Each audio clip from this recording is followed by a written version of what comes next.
Bismillahirrahmanirrahim. Assalamualaikum warahmatullahi wabarakatuh. Bagaimana kabar teman-teman semua hari ini? Semoga teman-teman hari ini dalam keadaan sehat walafiat, dan semoga keluarga di rumah juga semua sehat walafiat semuanya. Baik, sebelumnya saya ingin menyampaikan bahwasannya hari ini kita akan berdiskusi tentang chapter 2, di mana chapter 2 ini kita membahasnya sudah akan lebih detail lagi terkait masalah teknologi informasi sistem. Dan nantinya teman-teman akan kita giring untuk banyak diskusi dan bahkan nanti banyak melihat informasi-informasi terbaru terkait tentang teknologi informasi sistem. Dan kemudian chapter 2 ini merupakan pengembangan dari chapter pertama yang sebelumnya kita bahas tentang teknologi informasi sistem secara umum. Baik, untuk lebih lanjut, mari kita bahas satu persatu, kemudian akan kita lihat apa saja isian daripada chapter 2 tentang Computing Tools on Business Information. Seperti biasa, terkait referensi sama seperti buku-buku sebelumnya yang kita bahas. Jadi semua materi yang ada dalam slide ini pastinya sudah sesuai dan bahkan sudah disesuaikan dengan buku-buku yang telah kita sampaikan sebagai referensi. Baik, untuk yang pertama kita ada beberapa overview terlebih dahulu terkait tentang apa sih computing tools dan kemudian nanti dibahasnya apa aja sih. Baik, yang pertama kita akan membahas tentang what's new in TIIs. Jadi sebenarnya apa sih yang terbaru dari teknologi informasi sistem? Apakah ada hal yang baru kita bahas dalam diskusi kali ini atau cenderung lebih yang biasa-biasa aja? Pastinya teman-teman nanti akan kita bahas lebih detailnya. Kemudian yang kedua, kita juga akan membahas tentang tantangan daripada sebuah organisasi secara umum dan juga kesempatan-kesempatan pada saat kita menggunakan yang namanya teknologi informasi sistem. So, we will discuss about the globalization challenge and opportunity flat net world. Jadi seperti apakah dari segi point of view pada saat kita melihat tantangan dan kesempatan yang ada terkait tentang teknologi informasi secara umum, dan bahkan kita akan bahasnya secara luas lagi. Kemudian yang ketiga kita akan membahas tentang business drive of information system. Jadi pada prinsipnya sistem informasi itu mampu mengendalikan sebuah bisnis. Ini sebenarnya sama seperti diskusi sebelumnya. Jadi pada prinsipnya sistem informasi dan teknologi itu memiliki peran yang sangat penting dalam sebuah organisasi. So, kita akan lebih discuss lagi detail terkait tentang bagaimana sih caranya sebuah sistem itu bisa mendrive sebuah bisnis. Itu yang paling penting. Apalagi sekarang serba teknologi semakin sangat dekat sekali dengan kita. Dan bahkan dengan situasi pandemi seperti ini, justru teknologi ini memiliki peran penting ya dalam kehidupan kita. Kita nggak tahu nanti kalau misalkan nggak ada internet kayak apa ya, nggak ada listrik, nggak tahu gitu kan. Oke. Next, yang keempat kita akan membahas tentang new product, services, and business models. Nanti kita akan membahas beberapa produk-produk dan beberapa sistem pelayanan dan bisnis model seperti apa.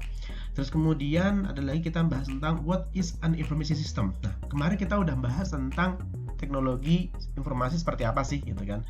Nah, sekarang kita bahas lebih detail lagi tentang apa itu sistem informasi. Karena kemarin saya juga udah bahas kan teknologi information system atau sistem informasi teknologi itu merupakan 3 suku kata yang berbeda dan memiliki makna masing-masing. Nah, kita akan bahas lebih dalam lagi. Kemudian ada function of an information system. Apa sih fungsinya sistem informasi? Nah, kemarin juga udah kita bahas secara umum ya, bahwasanya fungsinya banyak sekali. Pastinya salah satunya adalah sebagai salah satu pengambilan keputusan dari sebuah organisasi. Kemudian yang ketujuh, kita akan membahas tentang the role of people and organizations. Jadi aturan-aturan role model ya, aturan atau mungkin bukan role model, lebih mengarah ke bukan aturan tapi lebih mengarah ke acuannya dari of people and organization during the development of technology and information system. Itu yang paling penting sebenarnya sih. Jadi bagaimana peran daripada organisasi dan manusia people itu dalam sebuah sistem informasi. Kemudian yang ke-8 kita akan membahas tentang information system are more than computer. Jadi sistem informasi itu bisa dikatakan meaningful dan kemudian dia memiliki arti yang sangat penting, ya. Dan itu memiliki peran sangat penting. Makanya sebuah komputer itu pun pada prinsipnya hanya sebagai perangkat keras, ya nggak sih? Komputer itu ya ada desktop, kemudian ada keyboard, ada mouse, ada PC dan sebagainya. Tetapi kan itu kan perangkat keras ya. Sekarang kita ngomong sistem informasi termasuk di dalamnya adalah perangkat lunak, teman-teman. Jadi sistem informasi mau Anda mau pakai Apple pun kalau misalkan tidak bisa nggak ada sistem informasinya, nggak ada instalasinya, ya nggak bakal nyala gitu kan. Itu yang akan kita bahas nanti. Kemudian ke-9, kita akan membahas tentang dimensions of information system. Jadi dimensi-dimensi apakah yang berkembang daripada sebuah sistem informasi itu. Yang ke-10 adalah the problem solving approach. Jadi pastinya dengan adanya sebuah teknologi itu banyak muncul permasalahan-permasalahan. Ya, karena perpindahan dari budaya manual ke sebuah teknologi juga perlu proses, teman-teman kan. Sama seperti kita kuliah ini kita secara offline awalnya kemudian pindah ke online, dan itu nggak gampang bagi Anda sebagai mahasiswa untuk menyesuaikan, dan nggak gampang juga bagi seorang dosen untuk istilahnya prepare dalam hal maintain slide seperti ini, terus kemudian harus dengan media visual, dan kemudian bagaimana caranya, it's not easy at all. Makanya tetap harus ada kayak semacam problem solving approach. Jadi sistem informasi seperti apakah yang bisa mengarahkan problem solving approach. Kemudian yang ke-11, a model of the problem solving process. Jadi model seperti apakah yang dapat untuk menjadi sebuah problem solving, yaitu adalah untuk mengatasi permasalahan dari sebuah proses bisnis, baik itu dari segi informasi maupun dari segi organisasi. Kemudian yang terakhir, seperti yang terakhir bukan ya, tapi the role of critical thinking in problem solving. Jadi role-nya seperti apa sih, acuannya terhadap problem solving itu, ya kan? Terus kemudian yang terakhir adalah how information system will affect business career. Bagaimanakah sebuah sistem informasi itu dapat memberikan dampak daripada karir kita, pekerjaan kita nanti ke depan. Itu seperti apa sih? Nah, itu akan bakal sangat menarik sekali. Oke, jadi kita akan membahas dari 1 sampai 13 ya, terkait tentang computing tools. Ya, memang mata kuliah ini amat sangat menarik kalau nanti kita ada diskusi yang cukup panjang. Karena pada prinsipnya ini sangat dekat sekali dengan kita, teman-teman. Jadi tolong nanti pada saat materi ini selesai dan kalian lihat dan kalian pahami setiap video yang saya sampaikan, semoga teman-teman bisa ada ide baru nih untuk bertanya gitu. Karena penting banget, tanpa ada sebuah diskusi, pastinya kelas ini tidak akan bisa hidup. Nah gitu. Sekali lagi, sebuah iklim dalam kelas tidak mampu mewakili daripada iklim kelas online. Jadi mohon kerjasamanya teman-teman semuanya untuk selalu mengupdate terus bacaannya, sekaligus kalau ada pertanyaan langsung ditanyakan. Oke, sekarang yang akan jadi diskusi kita adalah what's new in TIS. Jadi apakah yang terbaru? Apakah diskusi yang terbaru atau mungkin apa yang baru sih dalam teknologi information system? Oke. The new technology pada prinsipnya sekarang sudah berkembang banyak gitu kan. Yang dulunya mungkin memerlukan sebuah dokumen yang disimpan dalam flash disk, sekarang sudah nggak lagi gitu kan. Jadi kalau dulu kan kalau kita punya flash disk kan gampang kena air, rusak atau mungkin hilang. Nah sekarang kita bisa melakukan sebuah kayak semacam penyimpanan dengan menggunakan email atau penyimpanan dengan data-data yang lain. Nah salah satu adalah cloud computing. Kemudian ada software as a service (SaaS), kayak semacam point of sale, POS. Kalau Anda ke Indomaret, ke Alfamaret, pasti nanti ada sistem informasi di situ. Terus kemudian kalau nanti juga muncul lah, ada istilah yang namanya e-commerce. Ya, jadi nanti ada istilahnya e-commerce, e-business, ada e-government. Nah, sistem informasi itu as a service gitu kan. Kayak ATM itu juga termasuk as a service gitu kan. Tetapi nanti akan dibedakan tuh teman-teman. Mana yang pure software, mana yang termasuk e-commerce, mana yang termasuk e-business, mana termasuk e-government. Oke. Terus kemudian ada juga mobile digital platform. Jadi sekarang segala sesuatu sudah bisa diakses melalui handphone. So this is easy for you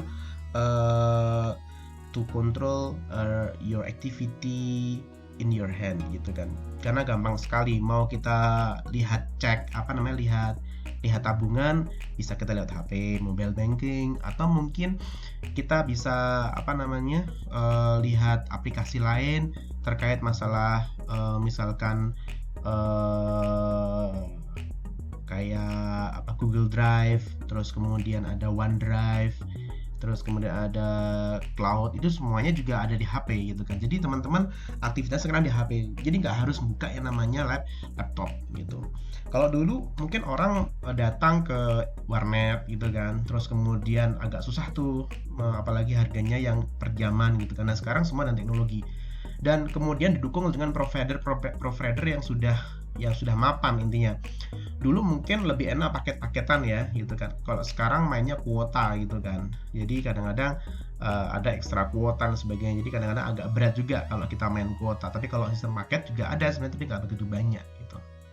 Nah, apalagi sekarang sistem paketnya itu kalau kita pakai HP itu kan dengan provider tertentu, biasanya mereka memberikan sebuah fasilitas kayak semacam provider yang memberikan sebuah paket ya full sosial media unlimited misalkan, tetapi menggunakan jam-jam tertentu juga ada gitu kan. Makanya itu sebuah tantangan sebenarnya diskusinya sebenarnya. Jadi itu teknologi terbaru yang saat ini kita lihat. Bahkan kalau dulu kita membahas juga sebelumnya, kemarin kita juga bahas tentang masalah artificial intelligence.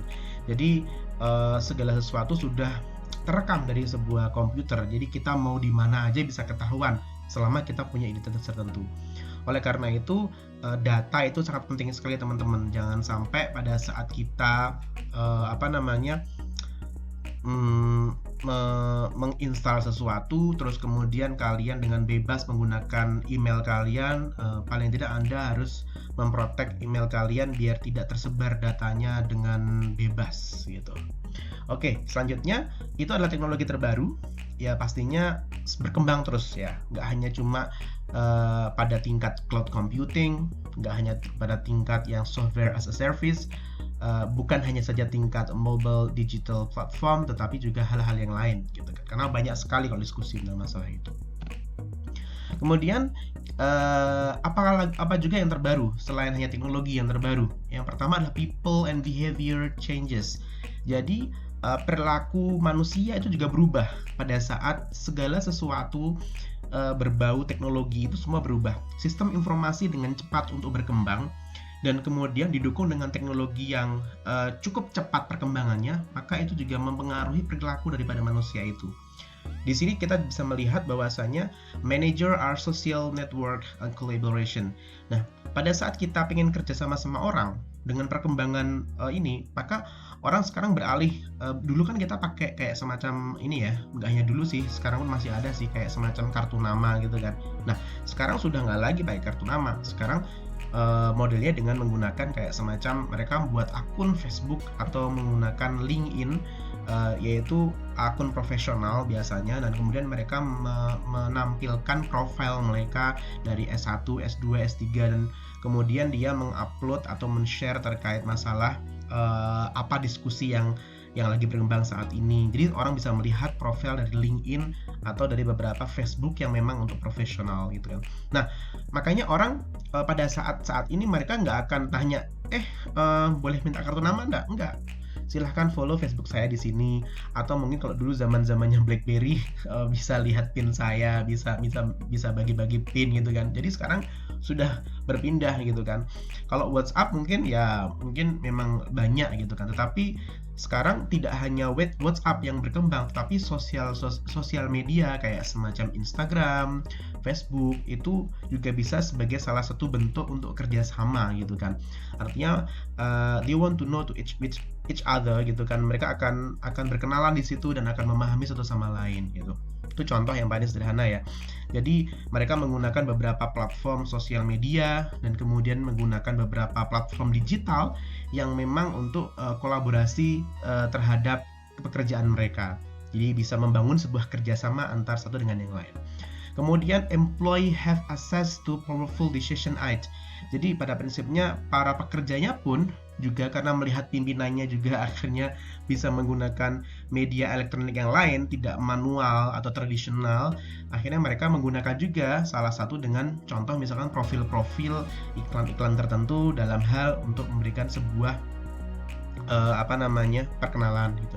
Dan bahkan di sini kita melihat bahwasanya employee have access to powerful decision. Jadi pada saat sebuah informasi sudah tersebar di mana-mana, artinya seorang pekerja itu mampu mengambil langkah keputusan tuh lebih cepat gitu kan.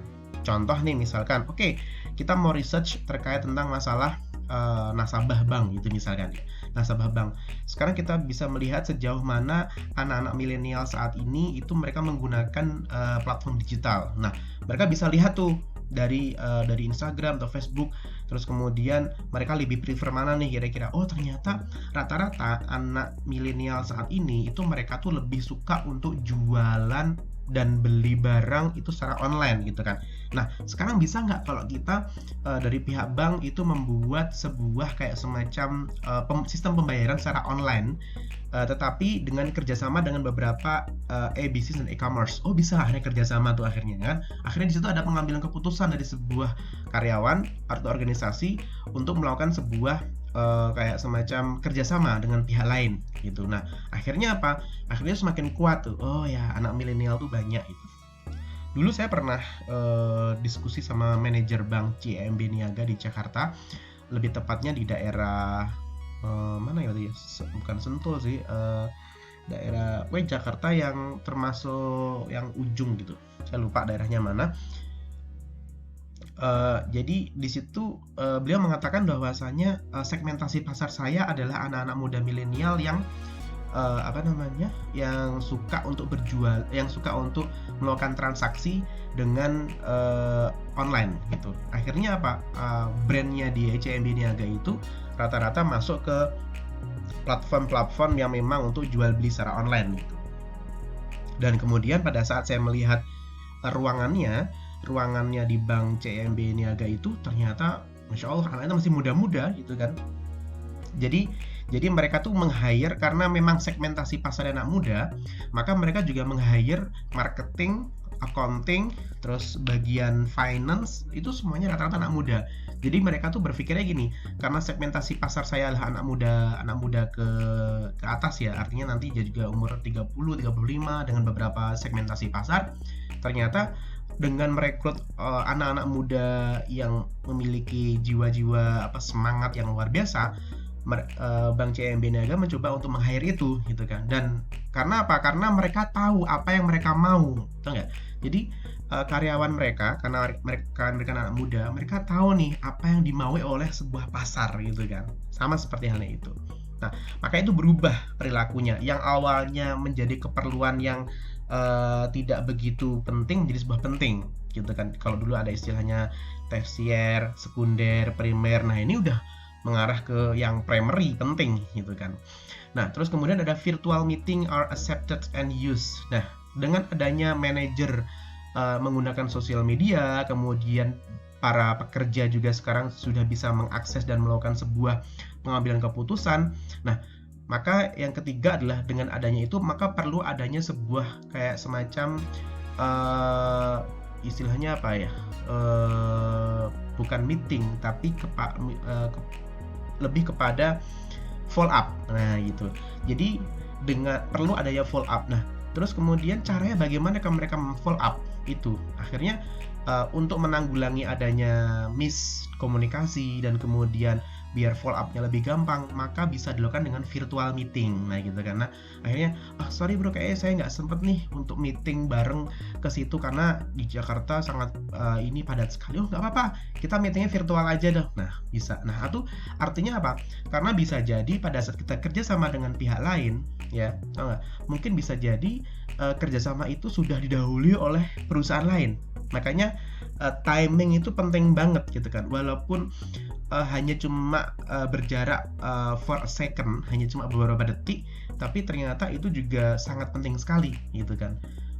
jangan sampai namanya pasar atau konsumen itu sampai lari, itu jangan sampai. Makanya pada saat kita mau kerjasama, jadi teman-teman nanti kalau nanti sudah kerja dan kemudian kerjasama dengan pihak lain, itu jangan ditunda-tunda, kalau bisa segera saja gitu kan, kalau bisa di follow up terus gitu kan, jangan sampai keduluan yang lain, karena kalau udah sekali telat itu nanti kalian nggak akan pernah dapat opportunity-nya gitu kan, kesempatan untuk kerjasamanya. Makanya dengan virtual meeting itu bisa mengarah ke real time dan orang juga lebih cepat untuk ngambil keputusan dealnya bagaimana.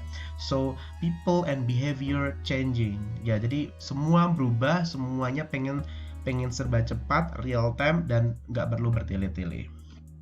Kemudian yang ketiga adalah organization, di mana saat ini perusahaan-perusahaan sudah melakukan sebuah gebrakan-gebrakan dari mulai yang awalnya 3G, 4G, sekarang udah 5G pada prinsipnya. Nah, kemudian untuk website, penggunaan website pun sudah mulai berkembang. Banyak aplikasi-aplikasi website yang memang pada prinsipnya memberikan storage yang cukup banyak. Kan kalau kita membuat website itu kan pastinya perlu storage juga sih, kayak semacam database gitu kan, mesti ada limitednya gitu kan, nggak bisa apalagi yang gratis gitu kan, kayak weebly.com itu kan benar-benar website gratis, terus ada Wmax juga termasuk gratis gitu kan. Nah, seperti itu juga perlu perusahaan juga perlu harus concern di situ. Karena apa? Karena salah satu bentuk cara mudah konsumen untuk mengetahui profil kita, ya mau nggak mau harus tahu websitenya kan gitu kan. Minimal kalau nggak punya website, misalkan kalian punya bisnis, ya minimal kalian punya Instagramnya lah, kemudian munculkan nah profilnya seperti apa, kalian punya bisnis apa, sharing di Instagram, sharing di Facebook. Nah itu contoh yang paling sederhana, artinya perlu profiling gitu kan, profiling dari sebuah perusahaan seperti apa gitu kan. Nah akhirnya orang-orang yang mendatangi dan mengunjungi website kita tuh, kita juga bisa profiling kira-kira yang mengunjungi Instagram kita tuh anaknya kira-kira anak muda atau anak-anak yang sudah tua. Anak tua tuh gimana ya? Ya maksudnya orang-orang dewasa atau anak-anak muda. Nah, itu bisa kita profile di situ dan kita akan melihat segmentasi pasarnya seperti apa dan berapa banyak penjualan yang kita lakukan. Nah, itu seperti itu. Jadi, website itu menjadi suatu hal yang sangat penting bagi sebuah perusahaan. Kalau misalkan kita baru berbisnis, ya nggak usah perlu website gitu kan. Cukup menggunakan sosial media kayak Instagram atau mungkin Twitter bisa nggak ya? Ya biasanya kalau Twitter itu endorsean kali ya, bisa. Kalau Instagram tuh juga bisa. Kalau Instagram itu kan bisa mengarah ke video dan sebagainya, banyak. Kalau Instagram, kalau Twitter bisa sih sebenarnya, artinya ada komen-komentar itu yang dicari biasanya. Terus kemudian Facebook juga bisa. Ada banyak sekali cara gitu kan. Tergantung kitanya mau bagaimana. Kemudian ada telework gain momentum. Jadi hubungan kerja, bagaimana kita mengkoneksikan antara pekerjaan satu dengan yang lain itu lebih gampang lagi. Jadi website, sistem informasi kayak semacam e-commerce, e-government, e-business itu harus terkoneksi dengan pekerjaan-pekerjaan lain, harus mendapatkan goal tertentu. Terus kemudian co-creation of value, collaboration across firm. Nah, dengan adanya sebuah website itu dan juga sistem informasi yang clear dengan teknologi yang ada yang cukup berkembang ini, maka itu juga bisa memberikan value lebih selain hanya cuma mendapatkan konsumen, tapi juga kerjasama. Makanya beberapa website itu memunculkan logo-logo kerjasama dengan perusahaan lain. Contoh misalnya kayak kampus kita mungkin kerjasama dengan kampus luar negeri misalkan. Contoh seperti itu. Jadi ada sebuah kayak semacam collaboration across firm. Itu penting banget karena kalau website itu kan kalau bagi perusahaan besar itu, nah itu termasuk apa ya istilahnya ya, compulsory, wajib lah, harus ada gitu kan, nggak hanya cuma sosial media. Oke, itu terkait what is new in TIS. Jadi ada teknologi yang terbarukan, kemudian perilaku juga berubah manusia, dan kemudian organisasi juga memiliki strategi-strategi baru pada saat sebuah sistem informasi teknologi ini berkembang. Itu intinya. Oke, next kita akan membahas yang B terkait tentang globalization challenge and opportunity a flattened world. Nah, sekarang kita akan bahas apa sih tantangannya dan kemudian apa sih kesempatan yang nantinya didapatkan pada saat kita menggunakan TIS atau teknologi informasi dengan begitu yang sangat cepat perkembangannya. Makanya di sini kita membahas internet and global communication have greatly reduced economics and cultural advantage of development countries. Jadi pada prinsipnya uh, istilahnya apa? Kalau membahasakan internet tuh kayak semacam jaringan lah ya. Jadi jaringan-jaringan apa namanya yang tidak terlihat. Jaringan-jaringan itu memunculkan sebuah komunikasi-komunikasi baru gitu kan. Apalagi sehingga itu bisa menurunkan tingkat biaya. Oke, bolehlah kita bilang, Pak, yang namanya biaya internet itu mahal. Iya, mungkin kalau kita rasakan hari ini mahal, tetapi value-nya bisa kita dapatkan 2 kali lipat lebih dari biaya yang kita keluarkan. Iya dong, kita dapat data, kita dapat konsumen, kita dapat orderan, atau mungkin kita dapat deal kerjasama dengan pihak lain yang cukup besar perusahaannya. Memang biayanya besar, tetapi dampak yang kita dapatkan banyak sebenarnya gitu kan. Artinya kita nggak bisa merasakan kenikmatan untuk berinternet tuh hari ini nggak bisa, tapi kita bisa merasakannya nanti. Bisa lagi seminggu lagi, 2 minggu lagi, atau mungkin after 10 years ago. After 10 years to go, ya, 10 tahun kemudian bisa jadi gitu kan. Kita nggak tahu gitu kan. Makanya tantangannya tuh berat sekali pada saat perusahaan-perusahaan yang mereka tidak mampu untuk mengimbangi teknologi-teknologi yang berkembang saat ini gitu kan. Ya dong, kalau misalkan perusahaan lain sudah mulai lari dengan teknologi yang ada, pengguna sistem informasi yang canggih, masa perusahaan yang satunya hanya cuma ya udah deh biar deh, kan rezeki itu udah ada yang ngatur. Iya, memang rezeki udah ada yang ngatur, cuma kalau kita tidak ada strategi-strategi baru, bagaimana perusahaan kita mau berkembang gitu kan.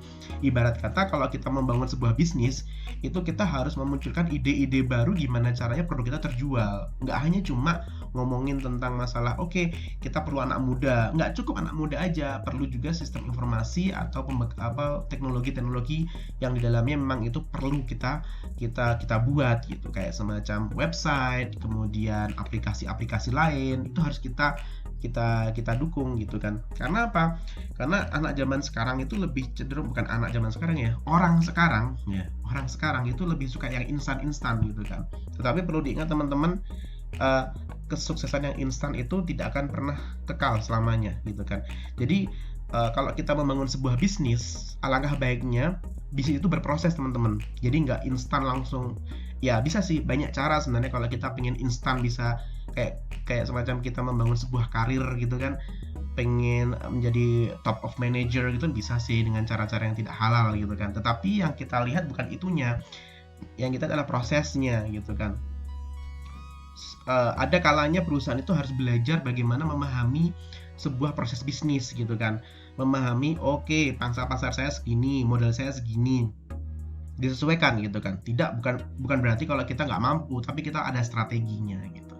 Itu hal yang penting, karena memang jujur memang kalau kita lihat perusahaan-perusahaan yang yang survive saat ini, yang mampu melihat peluang, dan dia akan benar-benar berusaha sebaik mungkin gitu kan. Tetapi perusahaan-perusahaan yang survive saat ini pun mereka juga berawal dari perusahaan-perusahaan yang kecil gitu kan. Bahkan ada perusahaan-perusahaan yang memang yang berawal dari home industry gitu kan. Itu penting banget harus kita catat ya itu ya. Jadi jangan kira perusahaan besar itu berawal dari sebuah perusahaan yang kecil. Honda itu pertama kali muncul, kalau kalian membaca sejarahnya, Honda itu pertama kali muncul bukan perusahaan besar. Dia adalah seorang laki-laki di Jepang sana yang memang dia lagi membuat mesin untuk motor gitu kan. Dia ditolak tuh kemana-mana tuh. Lucu banget sih, masa orang naik mesin gimana caranya gitu kan. Contoh seperti itu. Kemudian ada lagi Aqua dulu juga sempat awal pertama kali berdiri minum dalam kemasan, agak aneh kan, apaan sih minum kemasan gitu kan. Nah itu contoh ya, sebuah tantangan dan opportunity gitu kan. Nah pada saat orang mencibir, apaan sih Aqua gitu kan, apaan sih ini air kemasan lucu banget sih gitu kan. Nah tapi sekarang kalau kemana-mana kita bilang Aqua padahal yang keluar adalah bukan Aqua gitu kan, ada merek lain gitu kan. Itu contoh gitu kan. Nah artinya itu udah tertanam dalam diri kita gitu, bahwasanya memang membangun sebuah bisnis itu tidak serta-merta langsung, itu nggak bisa. Semua berproses dari kecil dan bertahap, harus bersabar. Sama seperti kita belajar seperti ini, belajar di kampus memang kita harus berproses, harus belajar gitu. Jangan nyontek, kemudian ya jangan hanya cuma copy paste, tapi juga memang di situ teman-teman tahu maksudnya seperti apa gitu. Nah, sekarang ini adalah tantangannya, challenge-nya, yaitu adalah new competition environment.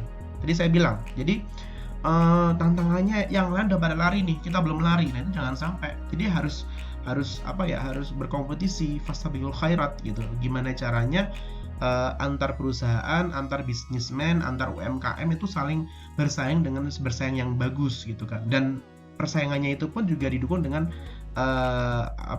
kejujuran gitu kan. Dan makanya kompetisi itu memang tergantung dari lingkungan yang ada. Nah, saat ini banyak UMKM yang banyak melakukan pelatihan gimana caranya sih kita survive di masa pandemi gitu kan. Makanya perlu media-media online yang punya peran penting untuk men-share bahwasanya ini loh kita punya produk ini gitu kan, tanpa harus kita ngasih brosur, tanpa harus kita ngasih semacam sesuatu yang mungkin sekiranya harus dibawa, itu nggak perlu gitu kan. Jadi dengan sosial media itu justru membantu gitu kan. Dan sekali lagi website juga harus ada gitu kan, tapi kalau Instagram cukup ya nggak masalah sih. Jadi itu new competition. Opportunity apa di situ? Opportunity ada banyak new customer. Jadi pada saat kita memiliki kesempatan untuk menggunakan teknologi, itu pastinya nanti customer itu akan berdatangan begitu banyak. Ya, apalagi kalau suka share tentang masalah, oke, hari ini kita open order yuk, apa gitu misalkan, atau di Instagram itu kita ngomong, guys, open order check ya gitu misalkan ya. Itu contoh misalkan. Nah, itu kita akan mendapatkan new customer lagi gitu kan. Dan new customer itu juga pastinya memiliki banyak pilihan dia kan. Wah, ini kayaknya ada barang bagus nih di produk A di Instagram ini, produk B di Instagram ini. Mereka punya pilihan untuk bandingin. Nah, sekarang caranya gimana teman-teman bisa menggait sebuah seorang customer itu menggait mereka dengan cara yang baik, dengan kemudian opportunity yang ada. Nah, itu bisa digunakan. Terus kemudian opening new market. Jadi dengan adanya sebuah sistem informasi yang saat ini menjadi sebuah tantangan, pastinya juga nanti terbuka lebar sebuah pangsa pasar, ya nggak sih? Dengan media internet itu semua orang bisa lihat gitu kan, dan jejak digital tuh kelihatan. Makanya teman-teman akan bisa melihat sejauh mana market yang akan kalian dapatkan pada saat kalian membuka peluang di sebuah media online. Oke, itu ya tantangannya ya. Jadi pada saat new competition environment ada, maka kalian akan mendapatkan new customer dan akan terbuka kesempatan lebar untuk mendapatkan market atau pasar, baik itu secara cepat dan lebih luas lagi. Oke. Kemudian yang C sekarang business drive of information system. Oke. Jadi kalau kita membahas ini pastinya sudah pernah kita diskusikan sebelumnya ya, bahwasanya sistem informasi itu memang benar-benar mampu mendrive sebuah bisnis. Itu seperti apa? Yang pertama adalah operational excellence. Jadi cara yang paling ampuh pada saat sebuah perusahaan sudah menggunakan sistem informasi yang bagus dengan teknologi yang canggih, maka ada 6 hal yang harus kita fokuskan di situ, yaitu biar memang menjadi sebuah drive, bisa mengatur dan mengendalikan sebuah bisnis. Sistem informasi mampu mengendalikan sebuah bisnis. Jadi sistem informasi seperti apakah? Yaitu dengan operational excellence. Jadi pastikan bahwasannya sistem informasi dan teknologi yang ada dalam perusahaan itu bisa memberikan sebuah operational excellence. Informasinya jelas, gitu kan. Mampu memberikan sebuah gambaran kepada customer bahwasannya perusahaan ini ternyata melayani ini, harganya sekian, bisa didapatkan di sini, terus kemudian itemnya kayak gini. Nah, itu contoh. Jadi operational excellence. Kemudian new product, service, and business model. Jadi sistem informasi yang mampu meng-hire sebuah bisnis, mampu mengenali bisnis itu informasi yang bisa memberikan informasi yang detail, baik itu dari segi produk baru, pelayanan, dan bisnis model. Jadi caranya gimana sih untuk mendapatkannya? Kalau jadi reseller gimana sih? Nah gitu. Jadi informasinya akan lebih utama di situ, lebih baik, lebih jelas. Gitu. Kemudian yang ketiga, customer and supplier intimacy. Jadi antara supplier dan customer itu sama-sama memberikan dukungan kuat gitu.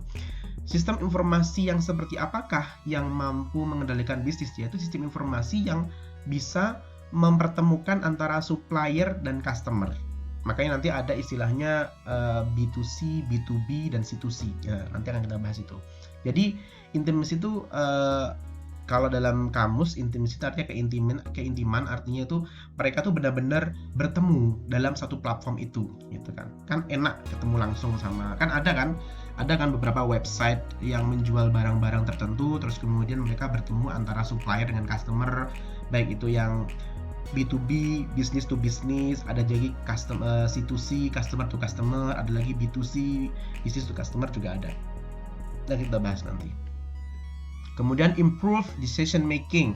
Sistem informasi apakah yang nantinya bisa mendrive, mengendalikan sebuah bisnis? Yaitu sistem informasi yang memang benar-benar meningkatkan decision making.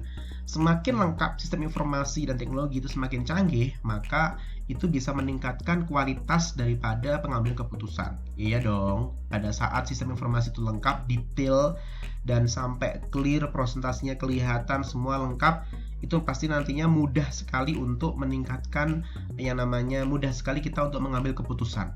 Ya, itu sangat penting banget gitu. Yang kelima adalah competitive advantage. Ya, pada saat sebuah sistem informasi itu mampu mengendalikan bisnis, itu sistem itu harus bisa memberikan competitive advantage, yaitu keunggulan yang sangat kompetitif. Gitu. Gimana caranya mereka mampu meningkatkan produk mereka sehingga mereka bisa bersaing dengan produk lain. Nah, itu sistem informasinya seperti apa? Gitu. Yang harus bagaimana? Gitu. Terus yang keenam adalah survival, pejuang. Jadi di mana sistem informasi itu memang benar-benar tangguh. Jadi makanya perlu ada security, teman-teman. Jangan sampai sistem informasi itu bobol, jangan sampai sistem informasi itu tidak bisa digunakan, gitu kan. Makanya di sini business invest in IT to achieve 6 important. Makanya harapannya dengan adanya sistem informasi itu, makanya harus perusahaan berusaha agar mereka tuh bisa mencapai keenam hal ini, yaitu ada operational excellence, new product, customer supplier intimacy, improve decision making, competitive advantage, dan survival. Oke, sekarang yang pertama yaitu apa? Operational excellence. Maksudnya gimana nih operational excellence? Jadi dengan adanya sistem informasi yang mampu mengendalikan bisnis, itu harapannya sistem informasi itu menjadikan perusahaan itu menjadi lebih baik lagi dengan cara operational excellence. Nah, improve efficiency result in higher profit. Gimana caranya kita mampu meningkatkan hasil daripada sebuah keuntungan? Oke, saya akan percepat. Nah, ini contohnya adalah information system dan teknologi help improve efficiency and productivity. Example Walmart. Oke, kalian bisa lihat di website nanti. Jadi misalkan selama Anda melihat video ini, mendengarkan dan melihat video ini, Anda bisa googling apa itu Walmart gitu. Di sini ada power of combining information system and the best business practice to achieve operational efficiency. Jadi di Walmart itu dia itu mengimplementasikan sebuah sistem informasi terkait tentang masalah storage. Jadi gudang. Jadi kayak semacam mereka tuh punya gudang yang itu gudangnya digital dan sangat mudah sekali. Kan Walmart itu kan termasuk supermarket terbesar di dunia kali ya, saya lupa itu. Jadi nanti kita kalian buka lah ya. Jadi dia itu punya sistem informasi yang dimana sistem informasi itu dia bisa melihat itu yang namanya stoknya kurang berapa, itu bisa dilihat secara langsung real time, stoknya tinggal berapa, terus kemudian habis berapa, terus nanti bakal datang lagi kapan, itu jelas banget di situ. Jadi karena apa? Dia pengen melakukan sebuah efisiensi. Efisiensi itu berarti kita ngomongin masalah waktu, lebih efisien, gitu kan. Dan dari segi efisiensi kita ngomongin masalah biaya. Jadi biayanya akan lebih rendah, gitu kan. Jadi kita nggak perlu orang yang harus ngecek sana sini, karena juga perlu. Nah, sekarang menggunakan sistem, mereka lebih bisa mengurangi reduce cost, bisa mengurangi biaya-biaya untuk melihat progres daripada keluar masuk barang, gitu. Itu contohnya. Maka di sini kita melihat bahwasanya information system and technology help improve efficiency and productivity. Gitu. Walmart gitu. Ada lagi perusahaan-perusahaan kayak semacam yang online ya, mungkin kita nggak bisa tahu dalamnya seperti apa, tapi kalau Walmart ini memang sudah sejak tahun lama dia menggunakan itu. Ini contohnya tahun 2008 malahan ini. Nah, ini contoh, saya pakai contoh lama di buku ada. Jadi ini mereka menggunakan sistem informasi. Nah, pada tahun itu mungkin perusahaan-perusahaan lain belum menggunakan sistem informasi yang jelas ya dan teknologi yang jelas ya. Nah, Walmart sudah mulai tahun itu. Nah, gitu. Dan kita lihat coba di sekitar kita, mau supermarket yang sebagus apapun, kita coba kita cek apakah mereka sudah memiliki itu atau belum. Apakah mereka masih menggunakan human untuk kontrol terhadap inventory atau persediaan. Nah, itu yang paling penting. Kemudian yang B, operational excellence itu apa? Yang mampu. Jadi dengan sistem informasi itu juga bisa meningkatkan operational excellence. Terus kemudian di sini contohnya adalah improve efficiency result in higher profit. Dan yang B adalah information system and technology enable firm to create new product, service, and business model. Nah, pada saat kita melakukan sebuah operational excellence, maka juga kita bisa menggunakan yang namanya new product service. Maksudnya gimana? How a company produce and deliver and sells its product and service. Bagaimana caranya sebuah perusahaan itu mampu mengirimkan atau membuat atau bahkan menjual produk mereka. Contoh misalkan ada nggak di saat ini di Indonesia itu perusahaan, saya ngomong perusahaan ya, perusahaan yang memang dia jual, terus kemudian dia packing sendiri, dia kirim sendiri dengan argonya dia, dengan sistem kargonya mereka, dan mereka jual produk mereka dan mereka layani sendiri. Itu ada gitu kan. Ada beberapa contoh yang seperti itu gitu. Itu contoh yang paling sederhana, itu ada ya. Kalau kalian lihat itu ada itu produk-produk apa itu kelihatan di situ.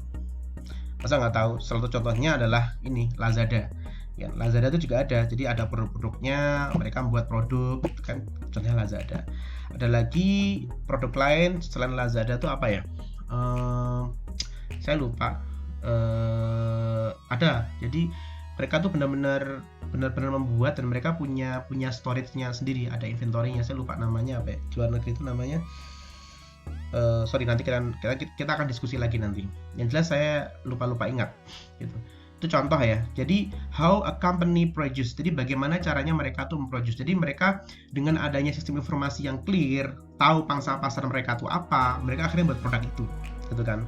New brand gitu kan, semacam baju anak muda, baju yang santai, kaos yang santai, yang kemudian sepatu yang seperti apa, mereka bisa cek itu gitu kan. Kemudian di sini example music industry. Nah, di sini contohnya adalah music industry. Drastic change in business model in recent years. Apple successful innovation, iPod, iPhone, dan so on. Nah, dalam hal ini contoh misalkan Apple music industry. Awal pertama kali muncul iPhone itu dulu dia berkembang hanya HP biasa ya. Jadi HP pertama kali yang touchscreen adalah ya HP Apple, ya HP iPhone itu termasuk HP yang memang dia pertama kali muncul dan touchscreen gitu kan. Yang lainnya pada belum gitu kan. Dan musik yang cukup bagus waktu itu juga salah satunya adalah iPhone gitu kan. Yang memang dia fungsinya musik gitu kan. Akhirnya muncul ada Sony yang benar-benar jernih dan sebagainya, yang sampai sekarang pun masih gitu kan. Dan iPod juga salah satunya juga dia memang full musik ya gitu kan. Dulu kalian pernah pernah tahu nggak bahwasanya pertama kali jadi perusahaan-perusahaan kayak semacam iPod gitu, jadi perusahaan-perusahaan yang memang dia fokus dalam hal musik industry, jadi hanya sebagai untuk mendengarkan musik gitu pakai itu. iPod itu termasuk satu-satunya yang berkembang dengan menggunakan kabel headset gitu ya. Yang lain kompetitor lain itu mereka udah nggak pakai menggunakan headset gitu kan, tidak menggunakan kabel headset, tapi iPod saat itu tuh masih menggunakan kabel dan warnanya putih gitu kan. warnanya putih. Nah, pada saat itu dia punya brand image sendiri gitu kan. Waktu itu dia punya brand image sendiri. Jadi yang lainnya tuh sudah nggak pakai kabel, ya kan? Udah pakai, dia masih pakai kabel gitu kan. Dan akhirnya iklannya kan ada orang lari-lari terus olahraga menggunakan iPad dan sebagainya gitu kan. Nah, sampai waktu itu yang lainnya itu ada yang berwarna hitam, tapi iPod di sini dia warnanya putih gitu kan, warnanya putih gitu.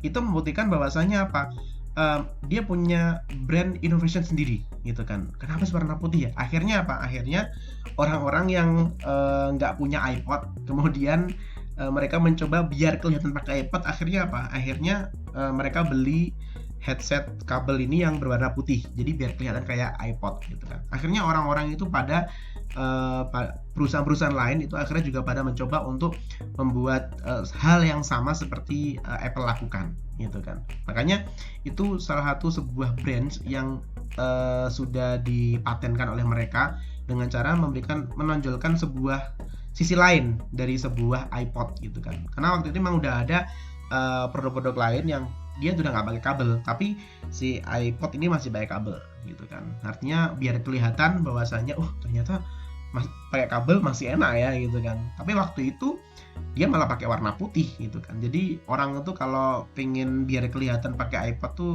pakai headset kabel yang warna putih biar kayak iPod, padahal bukan iPod. Padahal mereknya Cing Cuing itu contoh ya gitu kan. Jadi itu salah satu business model. Jadi how company produce, deliver, and sell its product and services. Oke. Terus selanjutnya customer and supplier intimacy. Oke.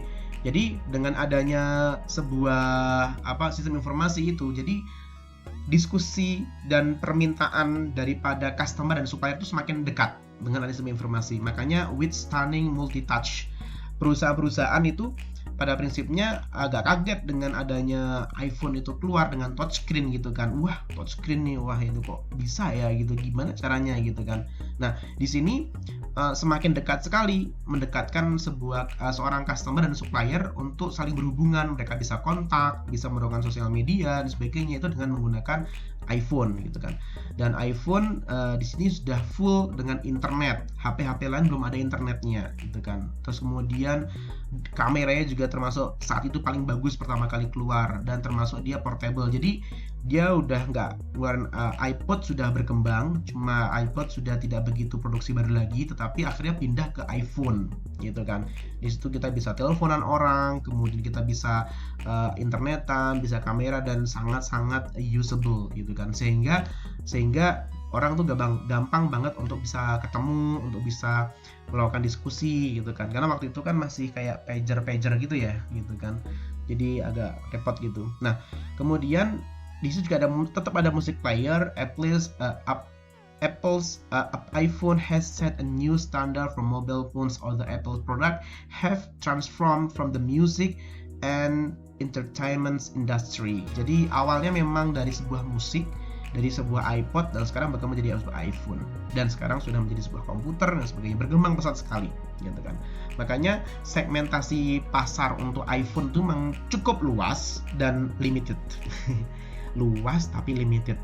Luas karena bisa dijangkau oleh seluruh dunia sampai Indonesia pun, tetapi juga yang beli sedikit, nggak begitu banyak gitu kan.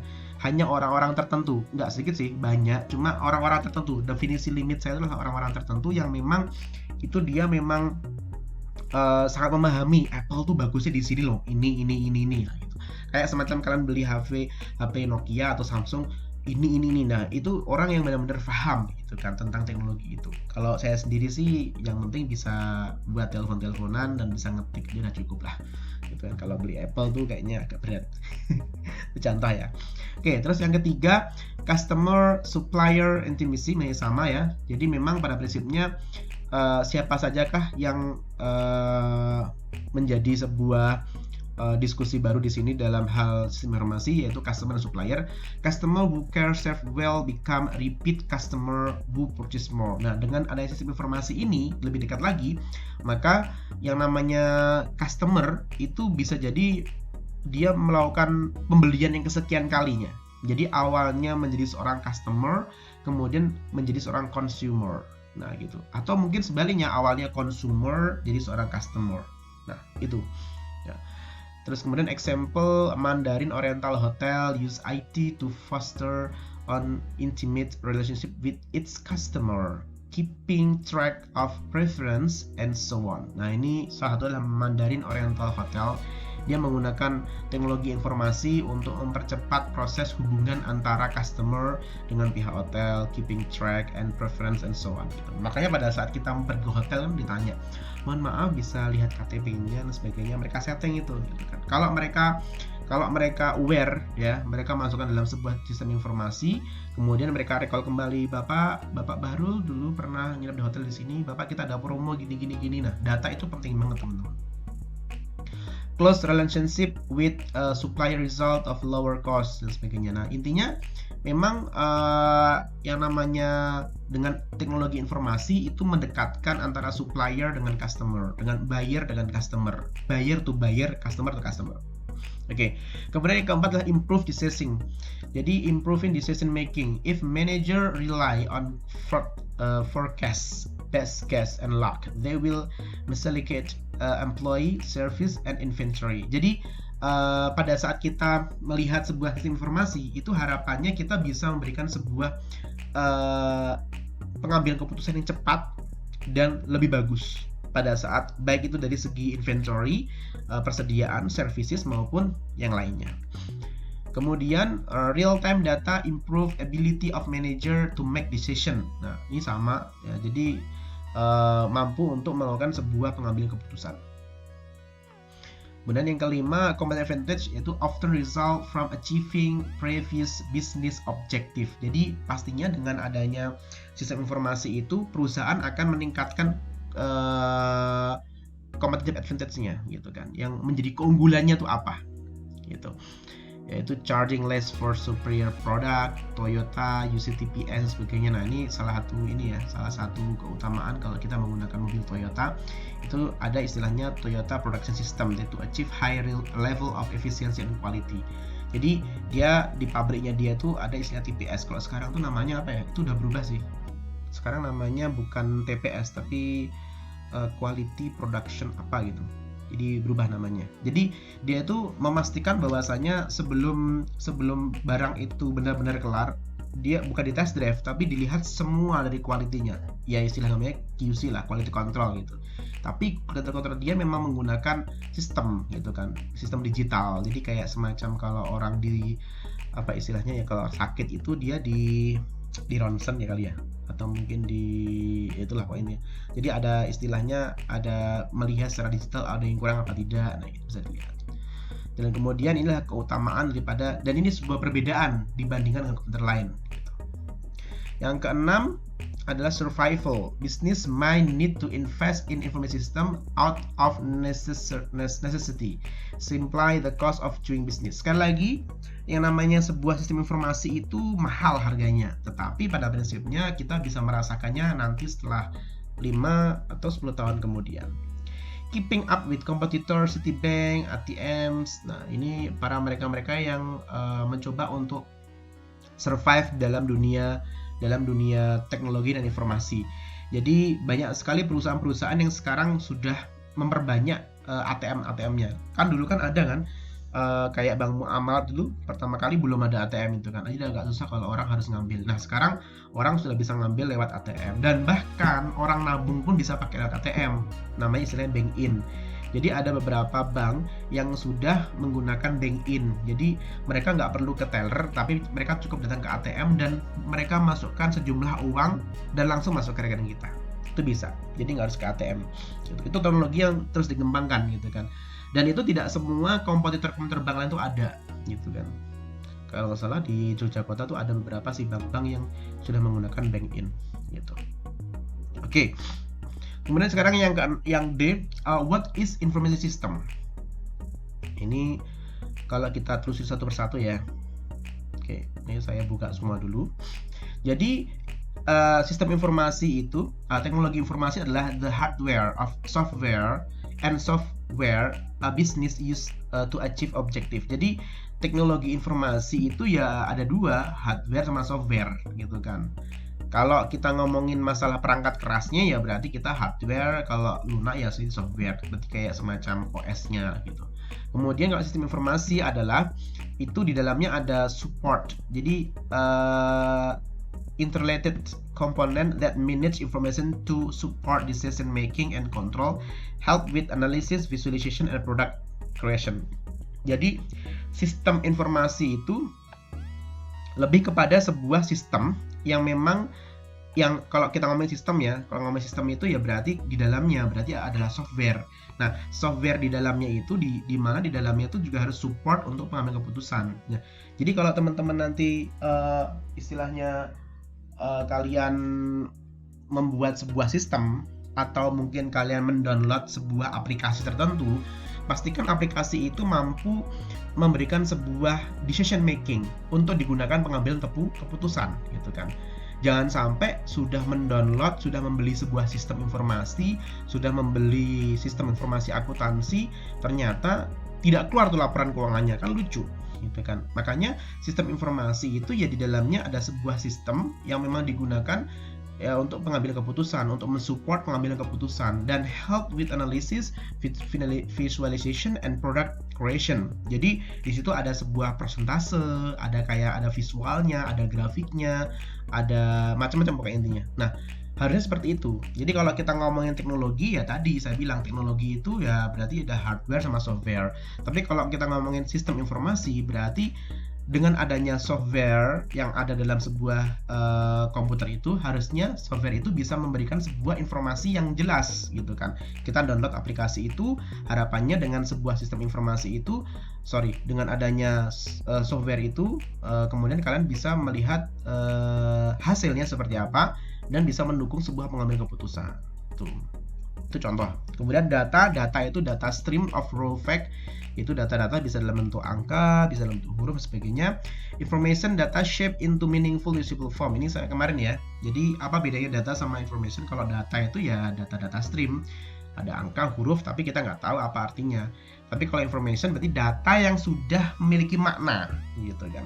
Makanya sistem informasi itu bisa dibilang gini, banyak sekali sebenarnya penjelasan tentang masalah pengertian dan penjelasan tentang sistem informasi. Cuma intinya adalah sistem informasi itu memang mengkorelasikan ya. Jadi sebuah sistem itu sendiri, ya sistem itu berarti software dalam sebuah bisnis. Nah, software itu mampu memberikan sebuah informasi yang detail sehingga mampu mendukung untuk support decision making, mendukung sebuah pengambilan keputusan dan kontrol. Dan yang kedua adalah di dalamnya juga ada analisis yang nantinya juga digunakan untuk mengambil keputusan gitu. Makanya kayak Munsun, kalau kalian tahu pernah dengar Munsun itu salah satu software permainan yang bisa digunakan untuk pengambilan keputusan. Jadi itu softwarenya itu kayak permainan bisnis gitu. Nah, terus di situ juga ada persentase, ada gimana caranya kalau ada pasar sekian, gimana kalau misalkan ada krisis, itu ada pengambilan keputusan berdasarkan dari sebuah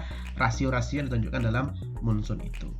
Oke, itu teman-teman. Jadi what is an information system? Kemudian yang selanjutnya adalah activity in information system that produce information. Apa aja? Jadi yang namanya sistem informasi dan teknologi itu ada 4 hal yang penting. Yang pertama harus ada input.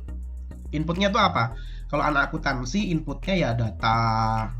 Nah, data itu apa sih datanya? Data itu berarti bisa nota, ada cek, ada kwitansi, ada invoice. Nah, itu data input. Nah, setelah di input kemudian proses itu ya apa? Ya ada penjurnalan, ya ada posting, terus kemudian apa lagi ya, ada depresiasi. Nah, itu ada proses sebagainya. Outputnya ya laporan keuangan, laporan laba rugi, laporan arus kas, itu outputnya. Feedbacknya apa? Feedbacknya yang termasuk di dalamnya adalah ya tadi untuk digunakan pengambilan keputusan. Sama seperti halnya kalau berbisnis gitu kan. Berbisnis juga sama. Inputnya apa? Inputnya adalah yang pertama adalah tadi data-data informasi seperti apa. Mau kan misalnya bisnisnya bisnis makanan misalkan, informasinya apa nih? Segmentasinya pasar untuk anak muda. Apa inputnya? Oke, kita inputnya adalah kita membuat snack untuk anak muda, kita proses dan sebagainya. Outputnya apa? Snack, makanan, sebagainya. Itu prosesnya seperti itu. Jadi sebuah sistem informasi itu urut-urutannya pasti adalah ada input, processing, output, sama feedback. Feedback itu adalah apa bahasa Indonesia feedback tuh? Feedback itu bahasa Indonesianya feedback itu umpan balik ya, umpan balik. Terus kemudian yang terakhir adalah shape distinction between computer and computer program versus information system. Jadi ada namanya komputer pemrograman dan juga sistem informasi. Itu agak berbeda teman-teman. Jadi kalau pemrograman komputer berarti kita pure tentang pemrograman. Jadi kita membuat sebuah program daripada komputer. Tapi kalau sistem informasi itu termasuk hasil dari program itu, maka muncul sebuah sistem informasi gitu.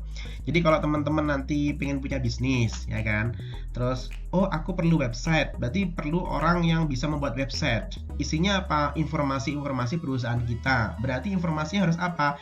Informasinya tuh harus meaningful, harus bisa dilihat berapa orang dalam sehari, terus kemudian bagaimana cara kliknya, terus bagaimana cara nyebarnya, itu penting banget gitu kan. Karena untuk memetaan pasar teman-teman, laki-laki, perempuan, terus berapa kali diklik website kita, terus kemudian berapa kali dikunjungin website kita, terus di mana aja bukanya, di Android kah, di komputer kah, terus daerah mana saja. Nah itu ada gitu. Jadi kita bisa melakukan profiling dari situ gitu. Jadi kita bisa melihat pangsa pasar di situ. Oke, next. Selanjutnya kita akan bahas the function of information system. Ada beberapa fungsi daripada sistem informasi. Yang pertama ya, jadi information system itu contains information about organization and surrounding environment. Jadi sistem informasi itu berfungsi untuk memberikan informasi terkait masalah organisasi itu, bisnis itu, dan kemudian sekitarnya. Kemudian three basic activity, yaitu ada input, process, output. Jelas tadi ya. Jadi sistem informasi itu harus jelas apa inputnya, bagaimana prosesnya, dan bagaimana outputnya. Terus feedback yaitu output. Jadi umpan balik apa yang diharapkan dari sistem informasi. Jadi kalau kita membuat sistem informasi, pastikan Anda tahu umpan baliknya. Kalau misalkan saya pakai sistem ini, nanti saya dapat apa ya? Selain dapat untung lah ya, dapat apa? Dapat data, terus dapat laporan keuangan, terus kemudian saya dapat laporan laba rugi. Nah itu output yang diberikan. Kemudian output yang diberikan. Kemudian feedbacknya apa? Nantinya dapat digunakan sebagai pengambilan keputusan. Nanti dapat dilihat berapa banyak penjualan yang kita lihat. Nah, harus ada feedbacknya gitu. Sebagai bentuk apa? To evaluate and refine the input gitu. Jadi untuk melihat sejauh mana laporan organisasi kita itu bisa berkembang dan bisa kita evaluasi. Yang keempat adalah environmental actor such as customer, supplier, competitor. Jadi sistem informasi itu juga penting untuk supplier. Untuk siapa? Untuk customer. Jadi kalau kalian contoh sederhana ya, misalkan ini nih ada produk baru nih di Instagram, apa nih produk X gitu kan. Ini bagus nih, kok bisa bagus? Iya, ini banyak yang like. Ini banyak yang beli. Testimoninya bagus. Nah, pada saat sebuah sistem informasi itu clear, jelas, itu bagus gitu kan. Jadi bisa dibilang orang semakin yakin kalau beli produk ini itu bakal nyaman gitu, bakal suka, bakal bagus kualitasnya gitu kan. Karena apa? Karena banyak yang like, banyak yang follow, banyak yang komen, testimoninya bagus dan sebagainya. Oke, terlepas dari orang jual beli like ya, orang jual beli like, orang jual beli followers, terlepas dari itu, tapi intinya sebuah sistem informasi itu pada prinsipnya semakin detail, semakin bagus, dan pastinya bermanfaat dari sebuah organisasi bisnis gitu. Dan pastinya sistem informasi itu cukup berkembang pesat. Ya tergantung bagaimana perusahaan itu mampu memberikan input yang bagus, proses yang bagus, dan pastinya bisa memperoleh output yang diinginkan daripada perusahaan itu. Oke. Kemudian the role of people and organization. Sekarang apa role modelnya? Role model itu acuannya apa? Acuannya ya tadi information system literacy. Jadi include a behavioral technical approach. Nah, ini nanti kita diskusikan aja. Nanti kita bisa diskusikan yang F ini. Kemudian yang G, information system are more than computers. Nanti using information technology effectively require an understanding of the organization, people, and information technology shaping the system. An information system provide a solution to important business problem or challenge facing the firm. Nah, dengan adanya organisasi, orang, dan teknologi informasi itu ternyata membuat tiga hal ini menjadi sebuah efektif gitu kan, secara efektif, sangat efektif sekali mempersatukan dari mulai organisasi, people, dan sistem teknologi dan teknologi informasi. Harapannya dengan adanya seperti ini itu mampu memberikan sebuah informasi yang layak, informasi yang detail, sehingga mereka bisa mengambil keputusan secara real time. Itu yang paling penting. Oke, makanya sistem informasi itu are more than computer. Oke, next. Dimension of information system. Nah, nanti kita diskusi aja ini. Nanti ada yang belum paham, silahkan diskusikan terkait tentang ada organisasi, ada people, kemudian ada teknologi informasi. Jadi dimensi-dimensi tiga hal ini menjadi hal yang penting dalam sebuah sistem informasi. Makanya cloud computer tools itu peralatan tuh nggak hanya cuma hardware teman-teman, tapi juga software. Tapi nggak hanya cuma software dan hardware, tapi juga ngomongin masalah organisasinya. Nggak hanya cuma organisasi, kita juga ngomongin people-nya, orang-orangnya. Percuma dong ada ada teknologi informasi, tetapi nggak ada orang yang ngontrol. Kan tadi kata Bapak nggak perlu pakai orang, betul gitu kan. Tetapi untuk justifikasi pengambilan keputusan, human is cannot be changed gitu kan. Orang tuh tidak bisa digantikan dengan yang lain. Kayak semacam pengambilan keputusan, terus kemudian kebijaksanaan itu kan teknologi nggak bisa. Walaupun dengan artificial intelligence itu pada prinsipnya tetap aja manusia itu almost perfect gitu kan. Dia bisa merasakan. Kalau teknologi itu kan nggak bisa merasakan. Bisa disetting merasakan, tetapi kan tidak seperti manusia. Makanya tetap perlu people. Orang-orang tuh tetap perlu, walaupun tidak banyak gitu. Dan teknologi pastinya di dalamnya ada komputer, hardware, software, data management, networking, dan sebagainya. Oke, itu nanti kita diskusi ya.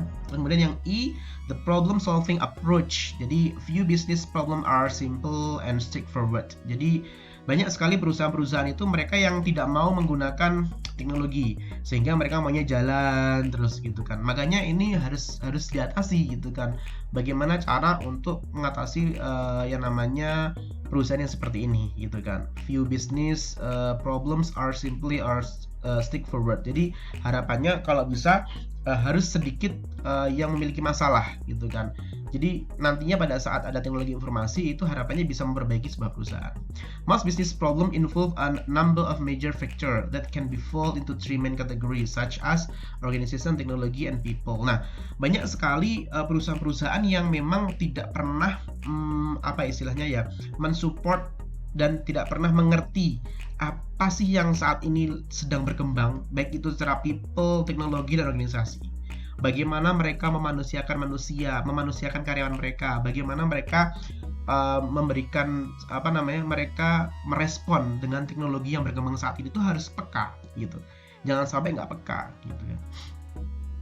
Kemudian selanjutnya a model of problem solving process. Di sini ada solution design, choose implementation, problem identifikasi, solusi. Nah, jadi modelnya gimana modelnya? Cari. Kita harus mengidentifikasi apa masalahnya. Kalau masalahnya organisasi, berarti kita perbaiki organisasi. Kalau kita masalahnya people, perbaiki people-nya. Kalau kita ada masalah teknologi, perbaiki teknologinya. Kemudian solution design. Kemudian dibuat sebuah desain berurutan. Bagaimana kita harus perbaiki mana dulu nih? Kalau misalnya organisasi, gitu kan. Apakah dari aturannya, atau mungkin dari kebijakannya, atau mungkin dari orang-orang yang membuat aturan. Kemudian kita pilih choose, kemudian implementation. 4 hal ini yang menjadi sebuah bagaimana kita melihat mengatasi masalah dengan proses yang benar. Terus the rule of critical thinking in problem solving. Kita bahas nanti kalau pas diskusi ya. Teman-teman silakan tanya, nanti silakan tanya. Kemudian the rule of critical thinking in problem solving ini sama. For element critical thinking ini ada beberapa hal. Ada maintaining doubt and suspending judgment. Terus kemudian ada testing, alternative, letting, being aware, organizational and personal limitation. Ini diskusinya panjang nih sebenarnya. The connection between, oke, ini connection, objective problem and solution. Oke. Oke, nanti kita lewati. Nah, ini hal yang paling penting nih sebenarnya. How information system will affect business career. Jadi di sini ada accounting. So kalau kedepannya accounting itu menjadi suatu hal yang penting banget, dan dengan teknologi yang ada ini maka Anda harus paham IT, paham software, karena audit software auditing juga ada gitu ya, semacam Munsun tadi juga ada gitu, termasuk salah satunya itu. Kemudian sistem and network security issue, enterprise system for financial reporting tuh. Kalau Anda seorang accounting harus paham ini nih ke depannya gitu kan. Supaya teknologi semakin canggih gitu kan.